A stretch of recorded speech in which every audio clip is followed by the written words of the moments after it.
Hello guys, welcome to my channel. ഇന്ന് ഞാൻ hair ബാൻഡാണ് ചെയ്യുന്നത്.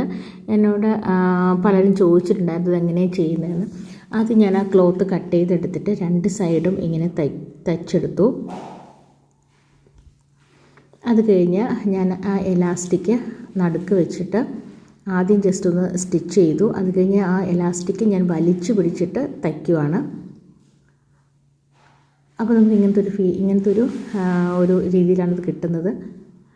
മാക്സിമം എലാസ്റ്റിക് വലിച്ചു പിടിക്കണം, എന്നിട്ട് നമ്മൾ ആ ക്ലോത്തിലോട്ടത് തയ്ക്കണം.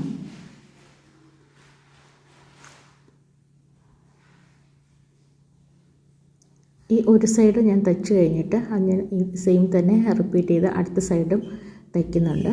അപ്പോൾ അത് സ്ട്രോങ് ആയിട്ടിരിക്കും, അല്ലെങ്കിൽ അത് പെട്ടെന്ന് ഇളകി പോകാൻ ചാൻസ് ഉണ്ട്. അപ്പോൾ ഇങ്ങനെയാണ് പർപ്പിൾ കളർ ഞാൻ ആഡ് ചെയ്തത്. അത് നടുക്ക് വെച്ചിട്ട് രണ്ട് സൈഡും ആദ്യം ഒരു സൈഡ് തയ്ച്ചു. സെയിം തന്നെ എലാസ്റ്റിക് വലിച്ചു പിടിച്ചിട്ടാണ് തയ്ക്കേണ്ടത്. അത് കഴിഞ്ഞ് അടുത്ത സൈഡിലും അതേപോലെ സ്റ്റിച്ച് ചെയ്തു. നമുക്ക് ലാസ്റ്റ് കിട്ടുന്നത് ഇങ്ങനെയാണ് കിട്ടുന്നത്. അത് നല്ല കാണാൻ നല്ല ഭംഗിയാണ്. കുട്ടികൾ തലയിൽ വയ്ക്കുമ്പോൾ നല്ല രസമുണ്ടായിരിക്കും. കുട്ടികൾ ഏത് ഫ്രോക്കാണോ ഇടുന്നത് അതേ കളറിൽ നമുക്ക് ചെയ്യുകയാണെങ്കിൽ നല്ല ഭംഗിയായിരിക്കും. അപ്പോൾ വീഡിയോ ലൈക്ക് ചെയ്യുക, ഷെയർ ചെയ്യുക, സബ്സ്ക്രൈബ് ചെയ്യുക. താങ്ക്